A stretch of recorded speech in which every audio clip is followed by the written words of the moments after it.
because there is no oxygen that is going to that place. 10 month के बाद इसको fits आया, fits में भी एक्टिव था ये। फिर हम लोग गए डॉक्टर से मिले, वहां पे न्यूरो के डॉक्टर से, तो उन्होंने जो मेडिसिन इसको दिया उससे वो बहुत स्लो हो गया, स्लो होते गया, एक जगह पड़ा रहता था। ये बहुत ऐसे पतला भी था, वेट गेन भी इसका नहीं था, एकदम पतला, और कुछ भी नहीं खाता था वो। जब भी खाता था इसको कफ होता था। अब तो टर्न होके भी सो जाता है ये, पैर हाथ घुमाता है वो। अभी बेड पे छोड़ देना इसको तो वो नीचे भी आ जाता है, वो पैर हाथ मारते मारते आ जाता है ये। कि बच्चे को सेरेब्रल एट्रोफी भी थी और डीमाइलेशन था। वो ब्रेन को एक्सपैंड नहीं करता है, वो ब्रेन को ग्रो नहीं करता है। ठीक है, अगर आप अभीर का फर्स्ट फोटो देखेंगे इस वीडियो के अंदर, और सारी इमोशंस जो वो एक्सप्लेन नहीं कर पाते हैं या वो बच्चा वो एक्सप्रेस नहीं कर पाता है और फील भी नहीं कर पाता है। तो यहाँ पे आप पेमेंट डाल रहे हो, अगर स्ट्रगल भी कर रहे हो तो आपको इम्प्रूवमेंट भी दिख रहा है, दिखेगा।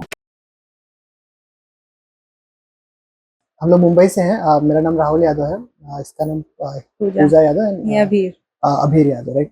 बर्थ के बाद से अराउंड 8 मंथ तक कुछ प्रॉब्लम नहीं था, कुछ देख के भी लगता नहीं था कुछ प्रॉब्लम है इसको।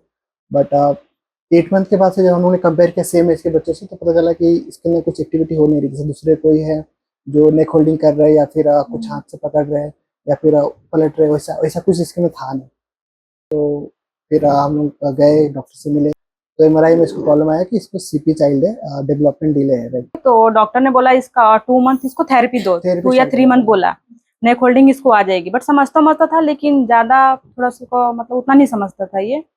फिर डॉक्टर ने थेरेपी कराओ, 2-3 महीना सही हो जाएगा। फिर हम लोग गए थेरेपी कराए इसका, तो फिर थेरेपी कराए, इसको थोड़ा सा इम्प्रूवमेंट हुआ, इसको नेक होल्डिंग वगैरह आया इसको। फिर अपना नाम भी बोलता था, फिर पकड़ के खड़ा होना, ये सब करने लगा धीरे धीरे। बट 10 मंथ के बाद इसको फिट्स आया, फिट्स में भी एक्टिव था ये।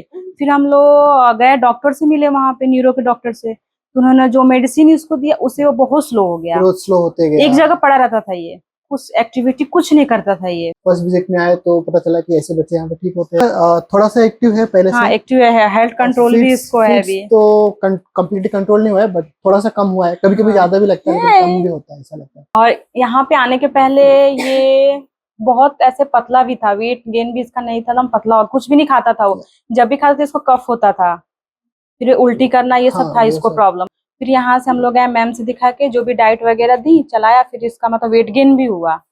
क्योंकि पहले हम लोग कुछ भी देते थे ना इसको, तो इसको खांसता था, ये निकाल देता था, कुछ अंदर नहीं लेता था, ये दाल वगैरह ये सब चीज खाता ही नहीं था वो।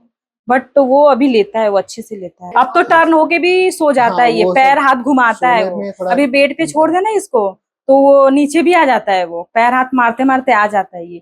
इसके पहले कुछ नहीं था।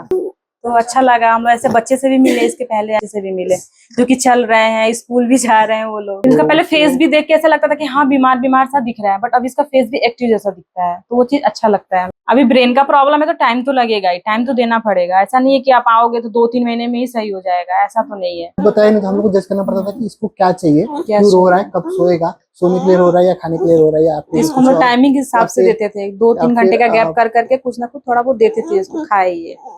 फिर डर भी लगता था ना इसको खिलाने के टाइम पे, कब खांसने लगेगा, इसके लंग्स में जाएगा, जिससे उसको निमोनिया का प्रॉब्लम ना हो जाए, ये सब था माइंड में कि हाँ हमारा भी बच्चा यहाँ पे ठीक हो जाएगा।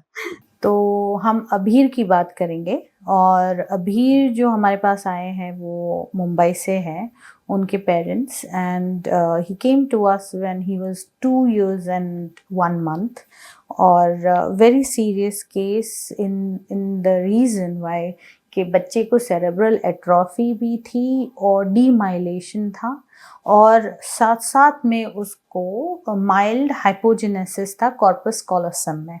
इसका मतलब क्या होता है ये समझिए। इसका मतलब ये होता है कि बच्चे को जो ब्रेन की साइज है उसमें वो साइज वाइट मैटर जो होता है वो छोटा होता जाता है, because there is no oxygen that is going to that place. तो वो इवन जब वो ग्रो हो रहा होता है बच्चा, तो वो जो उसके अंदर डेफिशिट है ऑक्सीजन की, वो ब्रेन को एक्सपैंड नहीं करता है, वो ब्रेन को ग्रो नहीं करता है।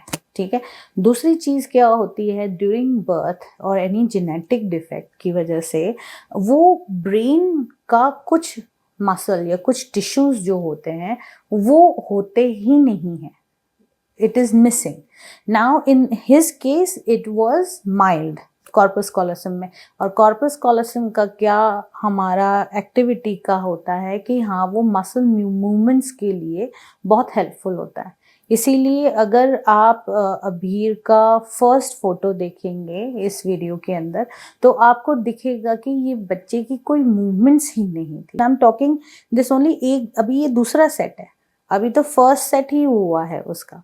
तो फर्स्ट सेट के अंदर ही इसको इतना अच्छा चेंज आया है कि it is something that is very remarkable. And I would say कि पेरेंट्स ने बहुत मेहनत की है and they have work really hard and they kept regular appointments, मतलब अब सेकेंड टाइम आ गए हैं।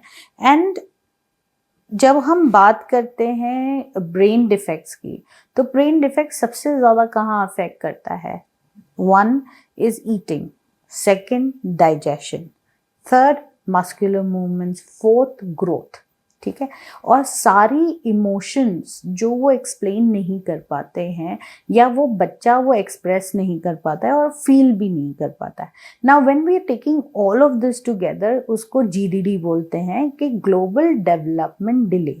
जब इन सब एरियाज के अंदर बच्चा जो है वो प्रोग्रेस नहीं कर रहा है, विद इन 6 months पेरेंट्स को पता चलने लगता है कि हाँ स्पैस्टिसिटी बढ़ी हुई है, मूवमेंट नहीं हो रहा है, आंखों से आंखें नहीं मिला रहा है, खाने में तकलीफ हो रही है, निगल नहीं पाता है, कॉन्स्टिपेशन है, इम्यूनिटी बहुत ज़्यादा लो है। ठीक है, another thing that they have is seizures.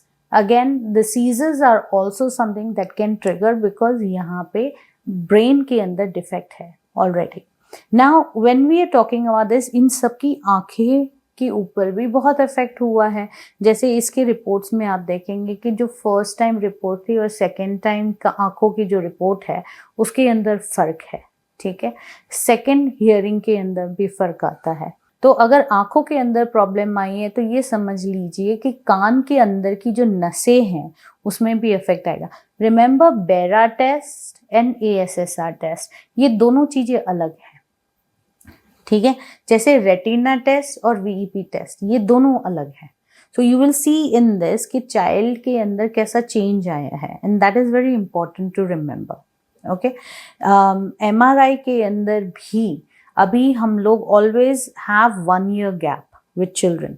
उससे पहले कभी भी MRI बार बार बच्चे की नहीं करनी चाहिए क्योंकि radiation affects the neurotransmitter conductivity. ठीक है, तो ये चीज़ याद रखें। सो इन अभियर केसेस जो है उसका बहुत सारे प्रॉब्लम सॉल्व हुए हैं। मूवमेंट जो लेग में नहीं था, हाथ में नहीं था, वो आ गया। म्यूकस फॉर्मेशन जो छाती में था वो नहीं रहा। इसका मतलब कि इम्यूनिटी बेहतर हुई, हमारे मोटर न्यूरॉन्स के अंदर इफेक्ट्स अच्छा हुआ है। जो उसके ब्रेन के अंदर जो डेवलपमेंटल डिलेज था, या हम कहेंगे कि जहाँ पे मसल जो है उसका वेस्ट हो रहा था, वो अब नहीं हो रहा है।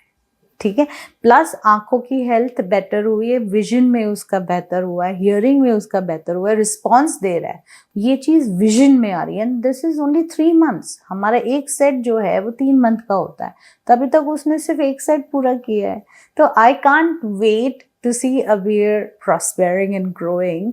तो हम लोग दूसरे सेट में जब वो आएंगे तो we will see. So the third set will be when the second set finishes, right?